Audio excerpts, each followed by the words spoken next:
yaitu kasih Tuhan Yesus. Well, hari ini saya akan mengambil kasih yang luar biasa. Dan ini adalah seri dari kitab Lukas. Pasal 7 ayat 36 sampai 50. Inti daripada seri Injil Lukas adalah Tuhan Yesus yang datang untuk mencari dan menyelamatkan yang terhilang. Dalam seri ini saya agak loncat sedikit, seharusnya bukan yang ini, tetapi karena ini hari Valentine, maka saya ambil inti daripada yang Valentine. Oke, sekarang fasten your seat belt, kita akan masuk dalam khotbah. Saudara, anak-anak Tuhan dikenal bukan dengan berapa banyak bayar perpuluhan. Anak-anak Tuhan dikenal bukan berapa banyak mereka puasa dan berdoa. Anak-anak Tuhan bukan dikenal berapa seringnya mereka datang ke gereja. Tetapi anak-anak Tuhan dikenal dengan kasih yang luar biasa. Karena kita mewarisi kasih. Nanti pada kunci daripada khotbah saya akan kutip ayat firman Tuhan. Bahwa memang itulah kehendak Tuhan untuk kita saling mengasihi. Nah, cerita ini dimulai pada beberapa abad setelah Yesus lahir dan hidup pelayanan. Pada abad ketiga sesudah Masehi. Ada cerita yang sangat indah di sebuah negara, yaitu di Mesir. Di sebuah tempat yang bernama Alexandria. Dan tertulis dalam kitab sejarah ada seorang yang bernama Dionysius, the Great Dionysius. Atau Dionysius yang besar. Dan menjadi murid Yesus yang sangat luar biasa. Yang penuh kasih kepada sesama, bahkan kepada orang yang sakit. Pada waktu itu di Alexandria terjangkit sebuah penyakit yang sangat mematikan dan sangat menular. Karena itu zaman abad sebelum kedokteran maju, jadi mereka tidak tahu apa penyebabnya. Yang mereka tahu cuman bahwa orang yang dekat dan menyentuh orang yang sakit ini, mereka bisa sangat ketularan dan bisa ikut mati. Tetapi instead of menjauhi orang-orang yang sakit, Dionysius dan para teman-temannya dan pengikutnya justru mencari orang-orang yang sakit ini, merawat mereka, menyentuh mereka, mengobati dengan obat-obat tradisional. Sehingga tidak jarang di antara mereka pengikut Dionysius yang kena terinfeksi dan mati. Nah, saudara, ini kasih Tuhan. Inilah bukti kasih. Bukan pada waktu orang-orang menderita kita tinggalkan. Tetapi justru pada waktu orang-orang menderita kita datang merawat dia. Sementara orang-orang Egypt yang lain pergi meninggalkan orang-orang yang sakit dan dengan ketakutan. Lalu mereka bertanya satu dengan yang lain, kenapa golongan Dionysius ini, orang-orang Dionysius ini begitu mengasihi orang-orang sakit? Jawabannya cuma satu, karena mereka sudah mengalami kasih Tuhan yang luar biasa. Mereka sudah mengalami pengorbanan Yesus yang luar biasa buat mereka. Nah, sekarang proyeksikan ini ke dalam hidup kita. Siapa di sini yang sudah mengalami kasih Tuhan yang luar biasa? Good point. Tetapi pertanyaannya, sudahkah kita mengekspresikan kasih Tuhan yang luar biasa ke dalam hidup kita? Seringkali kita rajin ke gereja. Seringkali kita datang menghadap Tuhan, puasa. Bukan karena kita mengasihi Tuhan. Karena kita butuh sesuatu dari Tuhan. Kita mengharapkan sesuatu dari Tuhan. Mari pagi ini, pelajaran ini mengkoreksi hati kita. Sampai di mana kasih kita kepada Tuhan. Jangan menjadi orang yang hanya mengasihi Tuhan. Karena dia berguna, dia perlu bagi kita. Tapi mari kita mengasihi Tuhan. Meskipun di tengah pergumulan yang belum dijawab. Seperti Dionysius merawat orang-orang yang sakit. Saudara, kalau gereja mengalami jamahan kasih Tuhan yang luar biasa. Tempat saudara duduk tidak kosong. Karena banyak orang yang akan kita jangkau dengan kasih Tuhan. Periksa hati kita hari ini. Mari kita cek. Apakah betul keadaan kita sekarang. Seperti kehendak Yesus. Yang mau membagikan kasih. Kepada bukan orang-orang yang baik kepada kita. Bukan orang-orang yang mengasihi kita. Tapi mungkin kepada orang-orang yang memfitnah kita. Kepada orang-orang yang meninggalkan kita. Yang menudingkan telunjuknya kepada kita. Is there any love for them? Yuk. Untuk itulah kita baca ayat ini. Lukas 7 ayat yang ke-44, 47. 2, 3. Dan sambil berpaling kepada perempuan itu, ia berkata kepada Simon, engkau lihat perempuan ini, aku masuk ke rumahmu, namun engkau tidak memberikan aku air untuk membasuh kakiku. Tetapi dia membasahi kakiku dengan air mata dan menyekanya dengan rambutnya. Engkau tidak mencium aku, tetapi sejak aku masuk ia tiada henti-hentinya mencium kakiku.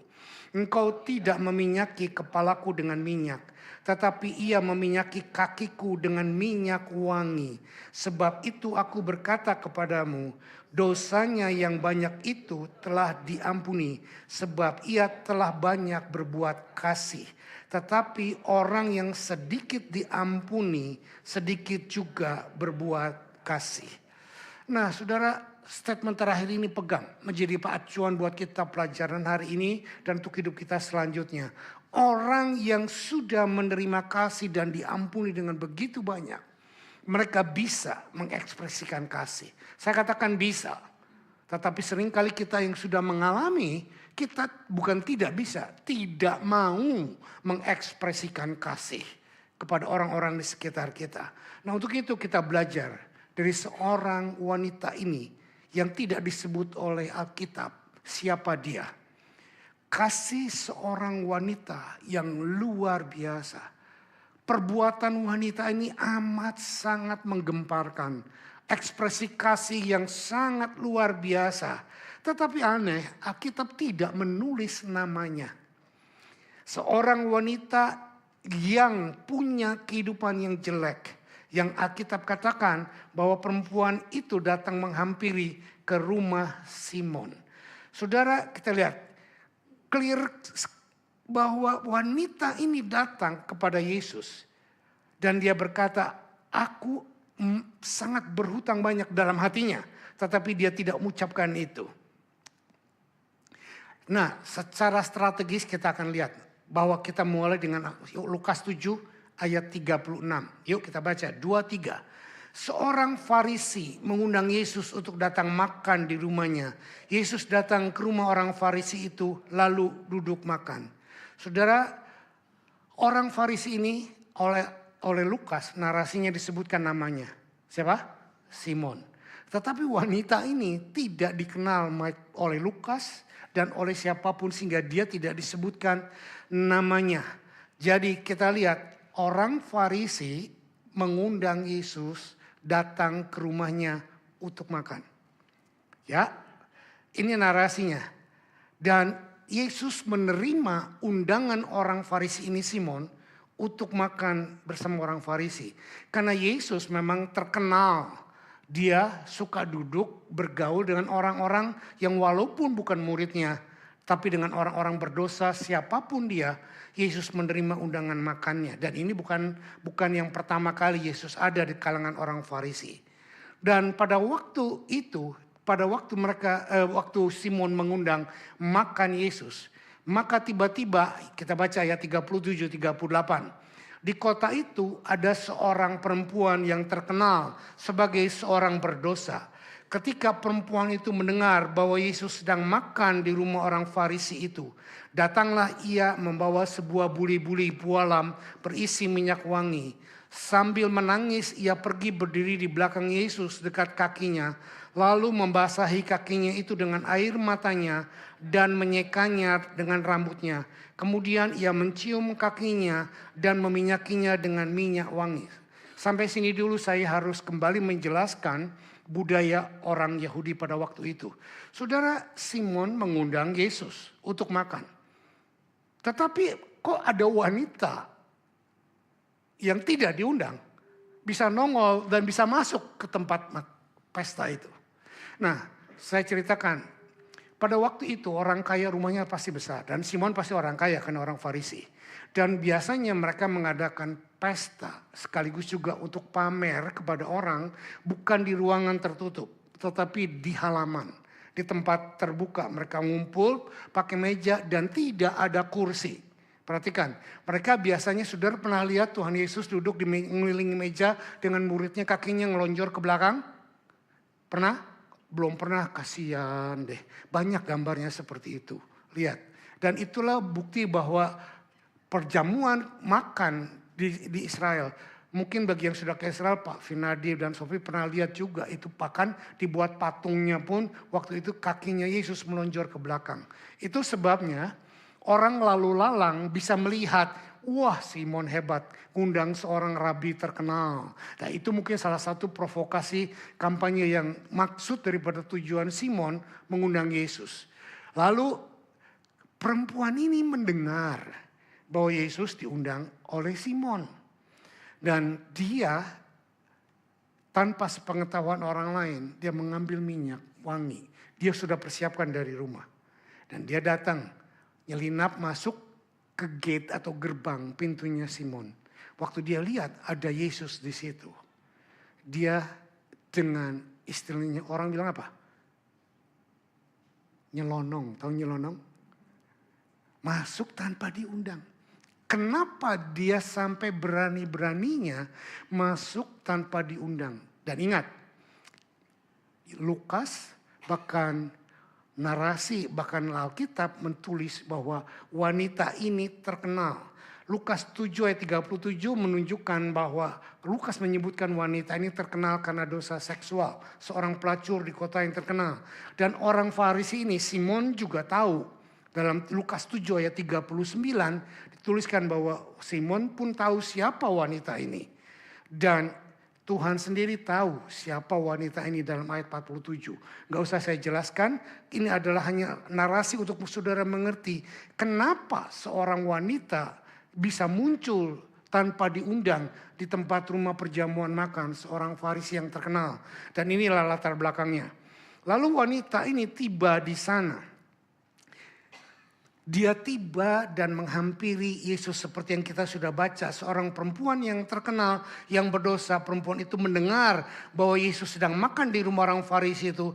Datanglah ia membawa sebuah buli-buli minyak wangi. Dan pada waktu dia berdiri di dekat kaki Yesus. Ayat ini tadi berkata kepada kita. Dia berdiri. Dan saya pasti yakin bahwa wanita ini sebetulnya tidak mau nangis. Wanita ini sebetulnya hanya ingin datang dan mengurapi kaki Yesus. Tetapi begitu dia melihat Yesus dan berdiri di kaki Yesus, dia nggak tahan. Ini tidak tertulis dalam Alkitab, tetapi saya imajinasikan kenapa wanita ini begitu dekat kaki Yesus, dia berlutut dan tiba-tiba dia menangis. Oh, ingat anjingnya yang mati kemarin? Bukan. Atau ingat ada sesuatu masalah dalam hidupnya? Bukan. Menurut saya, dia sudah mempersiapkan dari rumah. Dia sudah mempersiapkan minyak narwakstu yang harganya mahal untuk diurapi di kaki Yesus. Tapi begitu dia dekat dengan kaki Yesus, tanpa terasa dia teringat. Amazing grace, how sweet the sound had saved a wretch like me. Semua orang di kota tahu dia perempuan pelacur yang jijik, kotor, najis. Nah, begitu dia ketemu kaki Yesus, dia ingat dosanya. Dia ingat kejelekannya. Dia ingat kehancurannya. Itu satu sisi. Tapi sisi yang lain, dia pun ingat betapa luar biasanya Yesus menerima dia. Saudara akan berkata, enggak ditulis ayatnya. Ya, nanti saya akan jelaskan. Tetapi tidak mungkin seorang wanita ini tiba-tiba datang ke dekat kaki Yesus dan menangis dan mengurapi minyak dan mengoleskan dengan rambutnya tanpa sebelumnya dia mengalami sesuatu jamahan Tuhan. Are you with me? Karena wanita ini tidak gila. Wanita ini tidak sakit ingatan. Wanita ini sangat wajar. Wanita ini sangat mengerti status dirinya yang rendah. Tetapi karena dia ingat persis apa yang Yesus sudah perbuat dalam dirinya. Seperti Martin katakan tadi, semua kita sudah diampuni dosanya dan tidak ada kasih yang lebih besar daripada mengampuni. Tuhan Yesus mengampuni kita seperti itu. Karena nobody can do it. Dan dia melakukannya bukan dengan firman dan dengan kuasa. Tapi dengan menggantikan korban buat. Dan inilah yang membuat wanita ini rela untuk seperti ini. Merendahkan dirinya. Saudara, dari mana wanita ini dapat uang untuk beli parfum yang mahal? Dari mana? Dari melacur. Yesus tidak berkata, jijik aku, itu hasil pelacuran, jangan sentuh aku. Bagi orang Farisi, Tuhan Yesus datang hanya bagi orang benar. Tidak bagi orang berdosa. Dan kalau ada orang berdosa, itu adalah urusannya dia dengan dirinya sendiri. Tetapi bagi wanita ini, dia berkata bahwa hidupku yang hancur sudah diselamatkan oleh dia. Sampai dia rela memecahkan semua buli-bulinya. Hasil pelacurannya, jaminan masa depannya, dan satu kali lagi, apa itu artinya parfum? Juga tentang keyakinan kehidupannya untuk menarik langganan, betul nggak? Keyakinan hidup kita yang menjadi andalan urat nadi kehidupan kita, bisnis kita, kemampuan kita dihancurkan di bawah kaki Yesus dan diberikan kepada Yesus. Ini poin yang paling krusial. Yang kita seringkali berkata, I love God, I love you Lord. Tetapi kita tidak pernah menonjolkan kasih itu dengan attract yang sungguh-sungguh. Saudara bilang nggak perlu gitulah. Saya perhatikan tadi yang nyanyi ada yang diem, ada yang begini. Ada yang cuma, do you feel that God love you? If you feel that God love you, if you receive that God love you, sikap kita nggak akan seperti itu. Ada banyak orang, om saya ini introvert, saya nggak ekstrovert, saya nggak ekspresif. Nothing to do with extrovert, introvert. Tetapi adalah bagaimana kita meresponi kasih Tuhan. Wanita ini begitu mengasihi Tuhan. Yang berikutnya, saudara dengar. Bagi budaya dan tertulis di Talmud Kitab Taurat. Bagi seorang wanita, istri orang Yahudi, melepas rambut di muka umum adalah merupakan aib atau cela. Bahkan suami bisa untuk menceraikan wanita ini. Wanita ini datang, gak diundang, tersungkur, menangis, membasahi kakinya Yesus dengan air matanya. Memecahkan buli-bulinya, mengurai rambutnya, mengelap kaki Yesus. Betul-betul membuat dirinya sama sekali tidak berharga. Betul-betul membuat dirinya sama sekali di depan orang mempermalukan dirinya sendiri. Saudara, ada banyak wanita di gereja gak mau menangis. Kenapa? Takut make upnya luntur, om. Mereka tidak mau ekspresi, takut kelihatan jelek di depan orang. Nah, orang yang seperti ini, saya meragukan apakah dia betul-betul meresponi kasih Tuhan dengan benar atau merasa dirinya lebih benar, lebih baik seperti Simon ini. Simon ini merasa dirinya sangat benar, tidak perlu Tuhan, sehingga responnya berbeda. Yesus mengharapkan seorang murid bersikap, a disciple is a lover.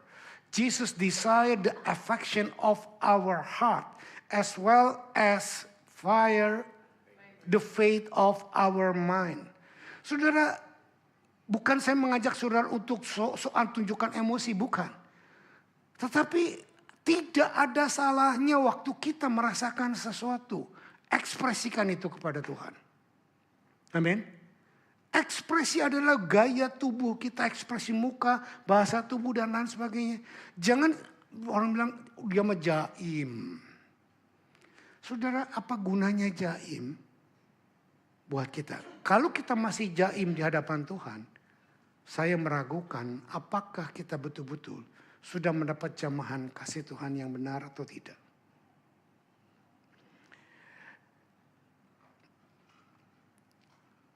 Sekarang kita lihat, itu latar belakang cerita. Sekarang kita lihat bagaimana teguran Tuhan terhadap Simon. Kita buka Lukas 7 ayat 39, kita baca yuk. Ketika orang Farisi yang mengundang Yesus melihat hal itu, ia berkata dalam hatinya, jika ia ini nabi, tentu ia tahu siapakah orang yang perempuan yang menjamahnya ini. Tentu ia tahu bahwa perempuan ini adalah seorang berdosa. Saudara lihat, maaf, jangan tersinggung. Seringkali sikap Simon adalah perwakilan sikap kita anak-anak Tuhan di dalam gereja. Melihat orang datang kepada Tuhan dengan menangis, mencucurkan air mata, dia berkata apa? Ya nggak perlu gitu-gitu amat lah, ngapain sih mesti kayak gitu? Ya kan? Kita sering sekali menjadi judgmental. Menjadi orang-orang yang dianggap kata Alkitab, jangan menjadi hakim. Tapi kita sering menjadi jaksa. Tahu saudara kenapa? Hakim masih lebih baik karena mengadili orang lewat pengadilan. Tetapi jaksa selalu menuduh. Dan inilah sikap orang Farisi. Begitu wanita ini datang menghampiri kakinya, memegang kakinya, menangisi kakinya. Simon berpikir Tuhan Yesus sebagai nabi, dia harusnya tahu siapa wanita ini. Dan Yesus seharusnya tidak mau menerima sentuhan wanita jalang ini. Betul? Itulah yang diharapkan oleh Simon. Berapa banyak kita sering melihat orang dalam keadaan kesusahan, mengalami problem, penderitaan, kita berkata, nah itu loh. Kalau dia anak Tuhan yang benar, dia gak akan gitu. Nah saudara, sering kali judgmental itu ada di dalam kita. Orang Farisi melihat wanita ini dengan sangat rendah. Tetapi pandangan rendah yang sama dia sampaikan juga kepada Yesus.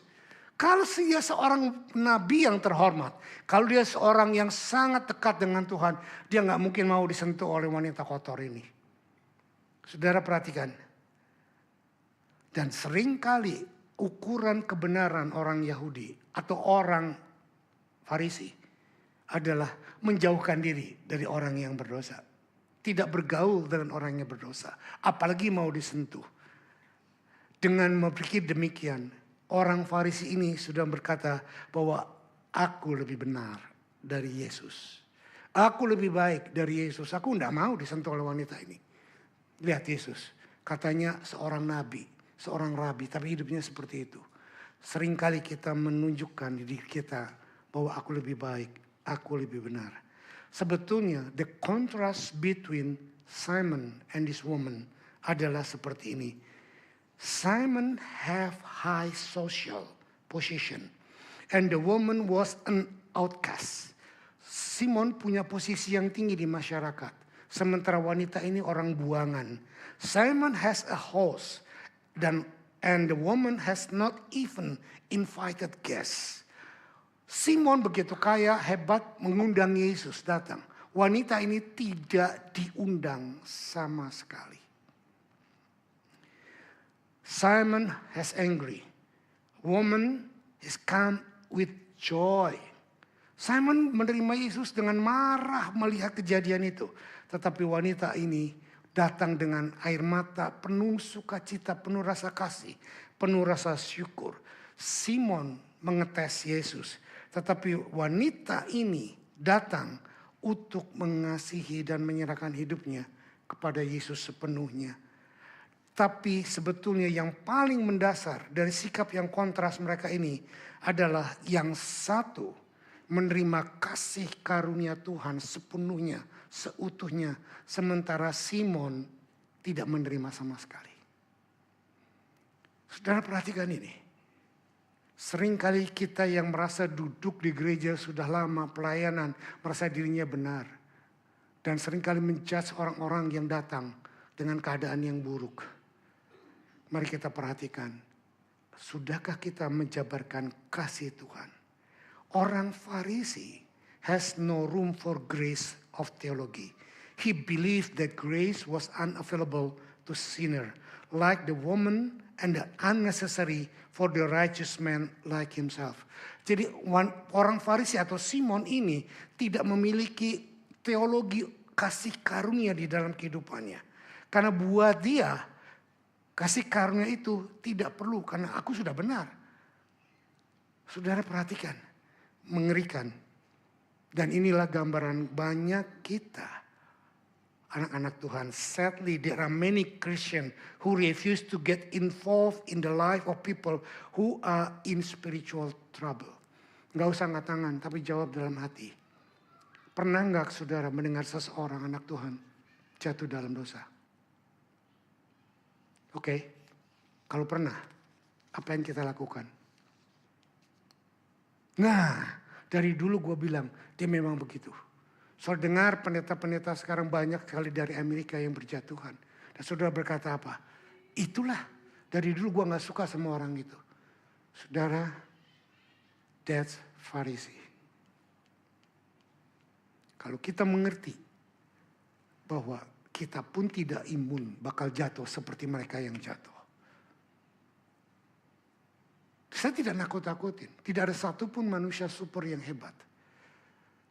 Sikap yang paling benar. Waktu kita mendengar orang jatuh, kita doakan dia. Kalau memang ada dalam jangkauan kita bisa datangi. Dan kita bisa doakan dan kita peluk. Walaupun gak perlu ngomong apapun. Peluk dia.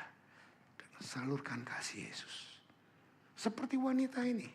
Wanita ini tidak mengucapkan satu patah kata pun. Dia hanya datang dengan action yang extravagant love. Seringkali kita tidak dibutuhkan pelayanan kata-kata.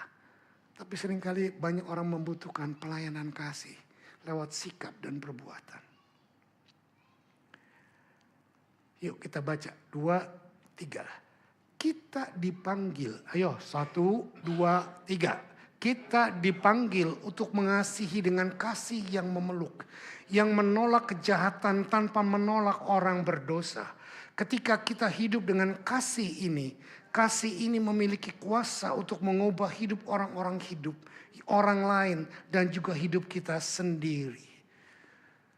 Tindakan kasih yang murni yang berasal dari hati yang mengasihi Tuhan akan dirasakan oleh orang yang menerimanya. Saya sering bilang gini, whatever come from your heart will receive by heart. Whatever come through your mouth and mind will receive by mind. Saya terjemahkan bagi saudara yang kurang mengerti bahasa Indonesia, bahasa Inggris.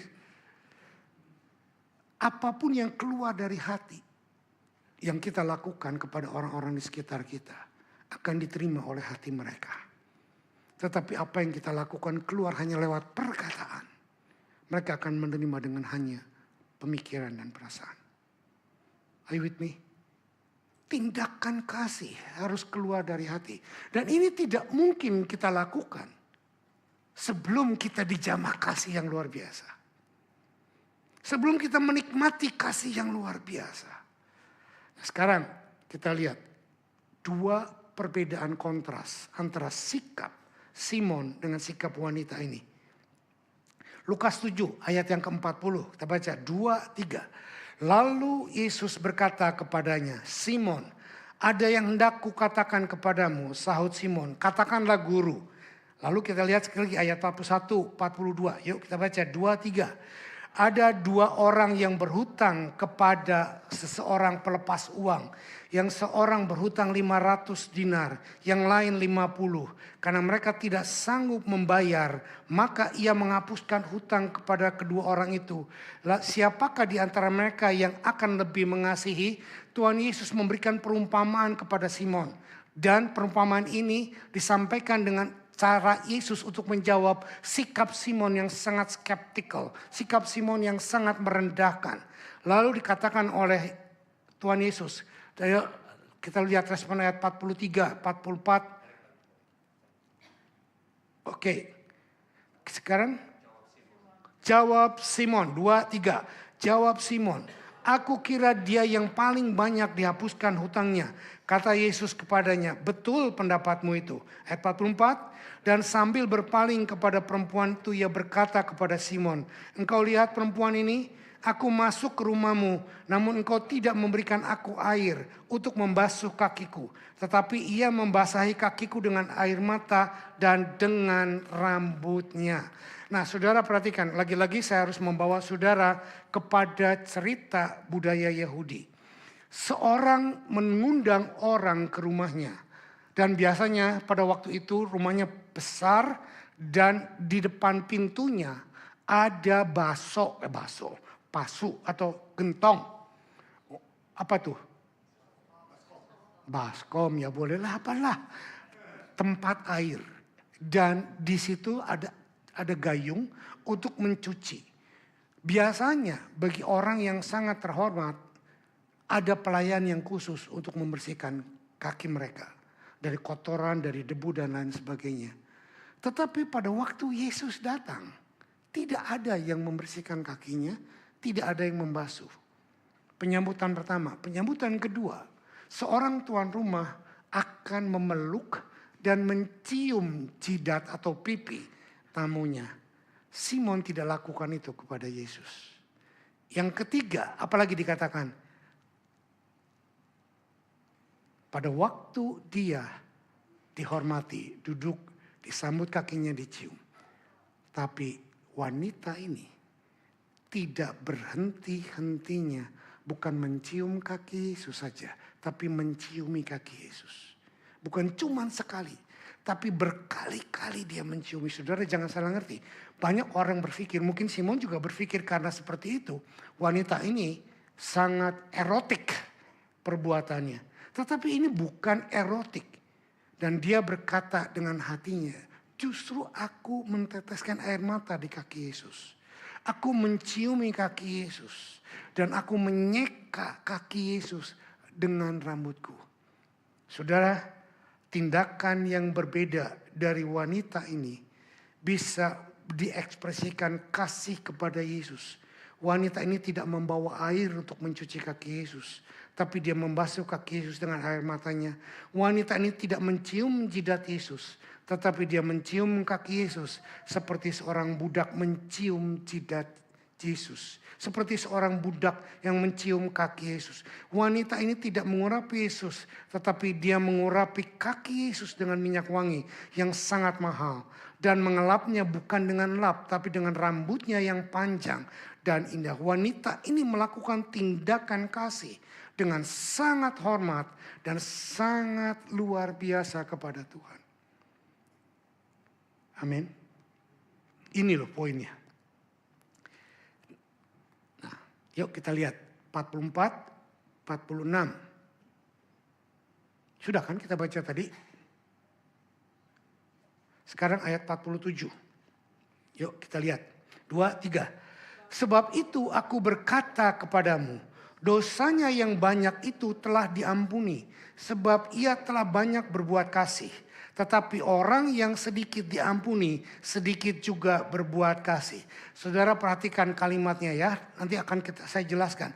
Sebab itu aku berkata kepadamu, dosanya yang banyak itu bukan akan diampuni, bukan sedang diampuni, tetapi telah diampuni. Sebab ia telah banyak berbuat kasih. Di sini letak misunderstandingnya. Karena pengertian sebab ia telah banyak berbuat kasih, banyak orang menyimpulkan wanita ini berbuat kasih dulu, mengurapi kaki Yesus dan meminyakinya dengan minyak, mengelapnya dengan rambut. Nah, karena perbuatannya yang seperti ini, kasih yang luar biasa kepada Yesus, maka dosanya diampuni. Ini sangat terbalik. Karena seperti saya bilang tadi, bahwa tidak mungkin seseorang mau merendahkan dirinya sedemikian rupa kalau tanpa menerima sesuatu yang lebih dulu yang luar biasa yang dia rasakan. Nangkap? Lagi kita lihat Lukas 47, Lukas 47, 49. Supaya ini lihat. Sebab itu aku berkata kepadamu, dosanya yang banyak itu telah diampuni. Sebab ia telah banyak berbuat kasih. Tetapi orang yang sedikit diampuni, sedikit juga berbuat kasih. Lalu ia berkata kepada perempuan itu, dosamu telah diampuni. Lalu ia berkata kepada perempuan itu, dan mereka yang duduk makan bersama dia, berpikir dalam hati mereka, siapakah ia ini? Sehingga ia dapat mengampuni dosa. Saudara, tidak ada sesuatu yang bisa kita lakukan. Yang mau kita lakukan bukan bisa.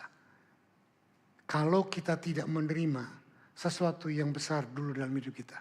Betul nggak? Ini buktinya. Perbedaan di antara mereka sangat mencolok. Orang Farisi merasa dirinya benar dan tidak membutuhkan Yesus sehingga tidak menyambut Yesus dengan benar. Nah, saudara, mungkin saudara berpikir, saya nggak seperti itu. Tetapi mari kita aplikasikan dalam ibadah kita, di rumah kita. Kalau saudara ibadah dengan sikap yang casualtif, dengan sikap yang biasa saja, ya kan ibadah. Seharusnya seperti yang saya katakan tadi, Yesus mengharapkan ibadah kita keluar dari hati yang penuh dengan ucapan syukur. Yang mengasihi dia.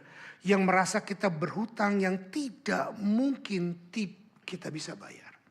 Nah, pada waktu kita berpikir seperti ini, maka tidak disadari air mata kita akan menetes. Penuh dengan ucapan syukur. My chains are gone. I've been set free. My God, my Savior has ransomed me. And now I know. Sekarang waktunya buat kita untuk mengekspresikan kasih itu. Bukan cuma di tempat ibadah ini. Tapi ekspresikan kasih itu di luar sana. Ekspresikan kasih itu dalam hubungan kita dengan suami istri. Ekspresikan kasih itu hubungan kita dengan anak dan orang tua. Ekspresikan kasih itu dengan orang-orang yang melukai kita. And now I know His mercy reign. Kalau ada sakit hati, kalau ada luka, kalau ada kebencian karena perbuatan orang, mari hari ini kita bilang, His mercy reign. Kasih karunia memerintah di atas hidupku. Pada waktu kita merasa tidak membutuhkan pengampunan, maka kita sudah berada di dalam kebenaran pribadi kita. Dan oleh karena itu kita tidak bisa memberikan kasih sayang yang besar. Kita hanya bisa memberikan kasih sayang yang minimal. Ya sudah, kan aku mengasihi Yesus, aku sudah berdoa, aku sudah ibadah, aku sudah bayar perpuluhan, kan itu saja. Minimal. Tetapi bagi orang yang betul-betul menikmati, mengalami kasih Tuhan yang luar biasa, dia akan berkata, aku gak mungkin hidup tanpa Yesus. Dan Yesus akan menjadi segala-galanya bagi dirinya. Orang menyakiti masa bodoh.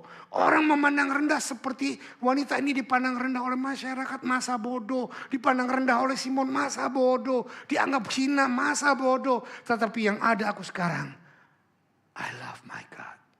Because His love has changed me. Yuk kita baca 2, 3. Jika kita hanya bisa memberikan kasih yang minimal, itu karena kita tidak menyadari betapa besarnya kasih dan pengorbanan Yesus bagi kita. Oke, gak usah angkat tangan, saya tanya satu pertanyaan yang mendasar. Siapa kita yang waktu betul-betul di zaman Tuhan bertobat pertama kali? Kita nangis sejadi-jadinya dan kita betul-betul menikmati kasih Tuhan. Gak usah angkat tangan.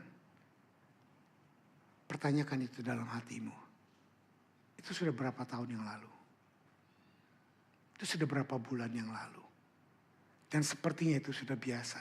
Sekarang kan aku sudah ditebus toh. Sekarang kan aku sudah benar toh. Sekarang kan aku sudah oke toh semua. Jadi buat apa seperti itu?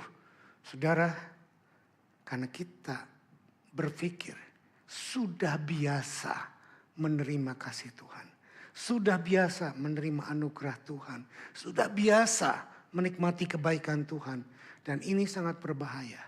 Khususnya bagi second or third generation Christian.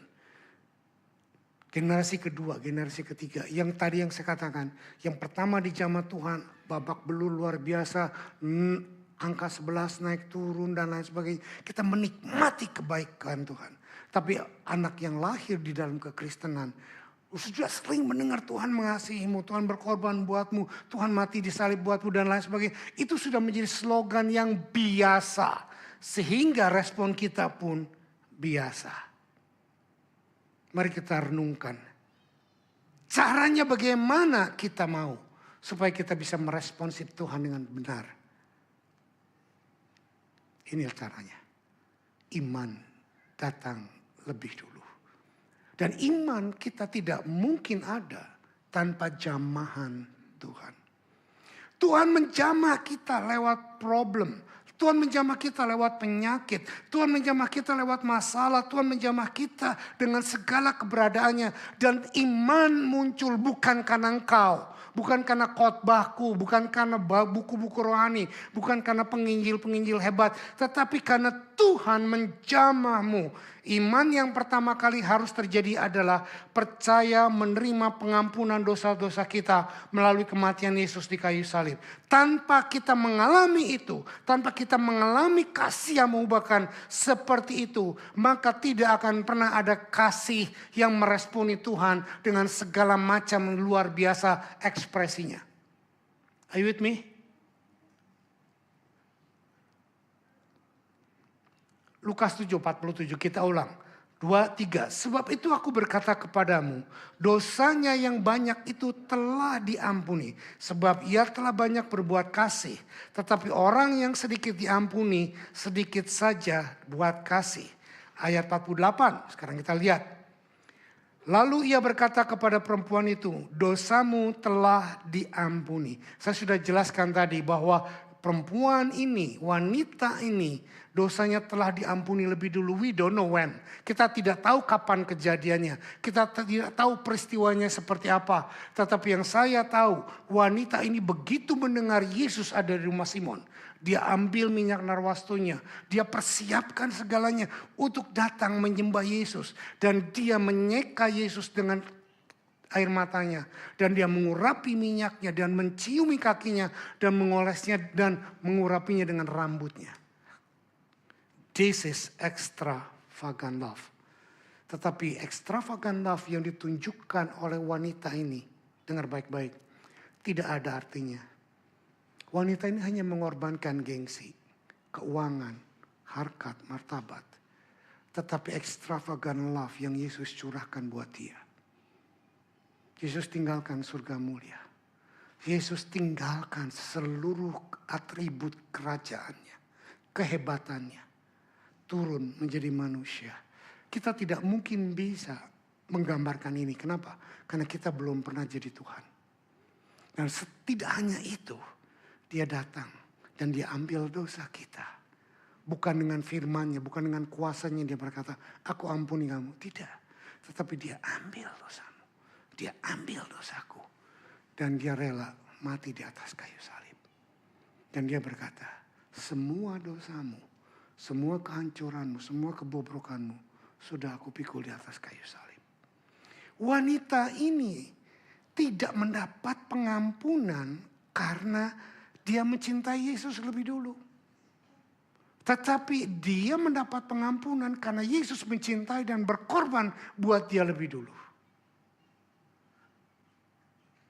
Saya tanyakan pertanyaan yang sama. Tadi saudara sudah menjawab. Semua saudara sudah mendapat jamahan Tuhan. Saudara sudah mendapat kasih Tuhan. Saya tantang hari ini. Mari kita ekspresikan kasih kita kepada dia. Mari kita ekspresikan betapa kita mengasihi dia.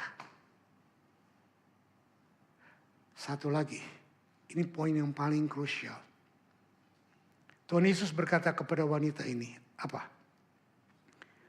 Dosamu yang begitu luar biasa sudah diampuni. Nah, bagi orang Yahudi, apalagi bagi orang Farisi, Mengampuni dosa itu hanya tugas Tuhan. Tidak ada satupun manusia yang bisa mengampuni manusia lain. Dan saya sangat percaya itu benar. Tetapi Yesus berkata bahwa dosamu sudah diampuni. Itu bukan karena Yesus sok tahu, bukan karena Yesus sok kuasa, bukan karena Yesus sok bisa, sok pamer. Tetapi dia menunjukkan kepada Simon dan kepada orang dan kepada wanita itu juga. Bahwa memang dia Tuhan, dia berkuasa mengampuni dosa. Dan dia sudah mengampuni dosa wanita ini sebelum wanita ini datang mengurapi kakinya. Dia sudah mengampuni dosa Anda dan saya sebelum Anda bisa duduk di sini menikmati khotbah saya walaupun kan ngantuk-ngantuk, cubit yang ngantuk. Dalam nama Yesus, bangkit. You tidak tahu saya menyiapkan khotbah sampai nangis, sampai mandi, sampai banyak. Sekarang you terimanya dengan haleluya, puji Tuhan. Bangkit, ekspresikan kasihmu bukan dengan ngantuk. Masa bodoh lah om saya mau ngomong apa, yang penting aku tidur dulu lah gitu. Yesus berkata kepada perempuan itu, ayat 50. Ke 49 dulu ya, 49. Kita baca 2-3. Dan mereka yang duduk makan bersama dia berpikir dalam hati mereka, siapakah ia ini sehingga ia dapat mengampuni dosa? Nah saudara lihat, semua orang bingung. Siapa Yesus? Tapi kita tahu Yesus adalah raja di atas segala raja yang bisa mengampuni dosa kita. Ayat 50.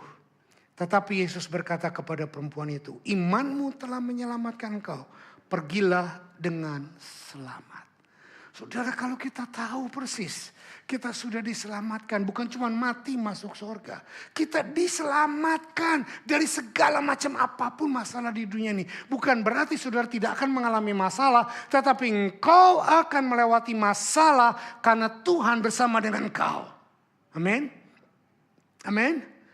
Ini pun ditegaskan oleh Paulus dalam suratannya yang lain, Roma 5 pasal 1. Roma pasal 5 ayat 1. 2-3. Sebab itu kita yang dibenarkan karena iman, kita hidup dalam damai sejahtera dengan Allah oleh karena Tuhan kita Yesus Kristus. Saudara perhatikan iman kita. Dan kalau iman kita sudah betul posisinya di hadapan Tuhan, ekspresikan itu dengan kasih Tuhan. Dan saya tidak menantang saudara dengan ekspresikan sekarang dengan menangis geru-geru di sini, bukan. Tapi mari kita ekspresikan kasih Tuhan dengan mengubah cara berpikir kita. Melihat orang berdosa seperti Yesus melihat. Melihat kehidupan kita dari kacamata Tuhan.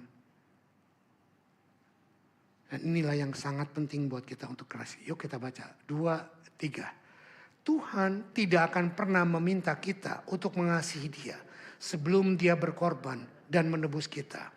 Tuhan memberikan pengampunan dosa sebagai tanda kasih sayang yang sangat besar dan secara cuma-cuma. Setelah kita menerima dan merasakan kasih sayang yang begitu besar, maka secara otomatis kita juga akan meresponi dan mengasihi kasih sayang dengan tulus dan benar. Jadi bukanlah karena kasih kita kepada Tuhan yang membuat Tuhan mengampuni dosa kita. Tetapi karena pengampunan yang begitu besar sehingga kita bisa mengasihi Tuhan dan mengampuni dosa orang di sebelah saudara. Kalau suami istri sebelah, saya berikan kesempatan sekarang senggol istrimu atau suamimu. Bukan cuma dorong, senggol. Senggol dan bilang sama dia, aku mengasihi kamu. Aku mengampuni kamu. Amin. Kalau suamimu mengulurkan tangan minta ampun, saudara nggak menyambut, hayya, ekspresikan kasihmu. Hei, om jangan gitu dong. Om nggak tahu betapa sakitnya nih hati ini. Om nggak tahu betapa tersinggungnya saya. Om nggak tahu betapa lukanya batin saya. Om nggak tahu saya diinjak-injak kayak keset, om. Belajar dari wanita ini. Tidak diundang, nongol, memalukan. Semua orang tahu dia bejat, dia buruk, dia pelacur. Tapi dia datang. Kaki Yesus tidak dia cuci dengan air. Dia tetesi dengan air mata. Dicuci dengan minyak, narwastu yang paling mahal. Dan dia lap, bukan dengan lap, tapi dengan rambutnya. Mari rendahkan diri kita di hadapan Tuhan untuk mengasihi dan mengampuni orang-orang yang melukai kita. Amin. Ini inti daripada hari kasih sayang. Bukan cuma beli bunga. Kasih bunga deposito. Bukan cuma bilang I love you. Tapi really release your love. Apapun yang terjadi, aku mengasihimu. This is extravagant love. Dengan bukti tindakan seperti ini, kita bisa bersaksi bahwa kita anak-anak Tuhan. Kita baca ayat terakhir. Yohanes 13 ayat 34-35. Pemain musik singer boleh maju ke depan. Aku memberikan perintah baru kepada kamu, yaitu supaya kamu saling mengasihi. Sama seperti aku telah mengasihi kamu, demikian pula kamu harus saling mengasihi. Dengan demikian semua orang akan tahu bahwa kamu adalah murid-muridku, yaitu jikalau kamu saling mengasihi. Tundukkan kepala. Saya mau musik, nyanyikan lagu tadi, Amazing Grace. Really touch. Bukan saya mau kita flashback betapa dosanya kita, bukan. Saya mau kita flashback betapa besarnya kasih Tuhan yang sudah mengampuni, mengambil dosa kita.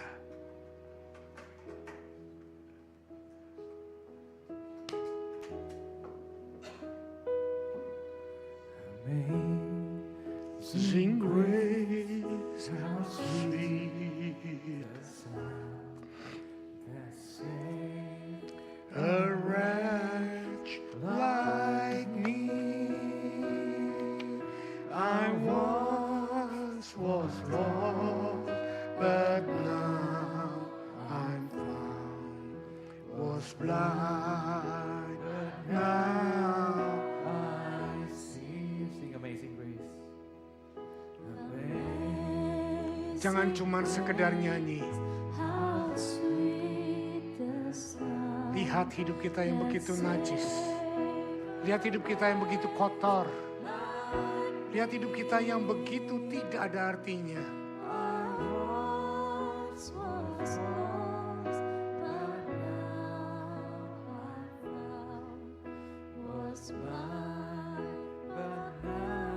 Sudah diampuni, sudah ditebus oleh kehancuran tubuh, oleh darah yang tercurah.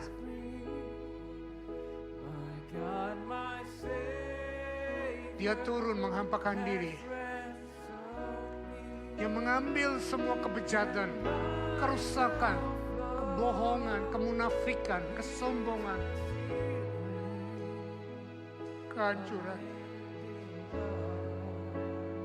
Dia turun mengambil tudingan-tudingan orang. Dia turun mengambil fitnahan-fitnahan orang. Dia turun mengambil sakit hati kita. Dia turun mengambil dan menjamah kehancuran kita.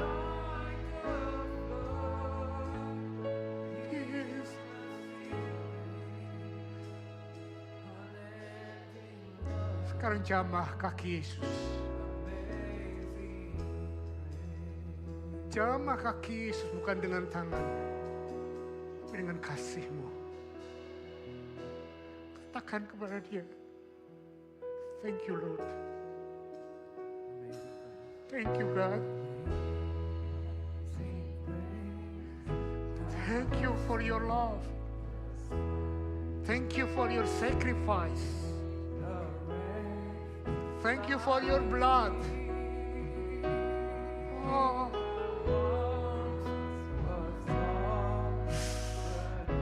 Hallelujah.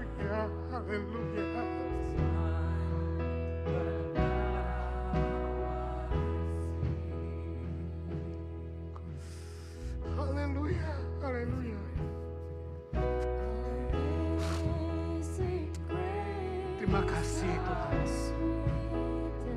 Tubuhmu tercabik-cabik, darahmu dicurahkan.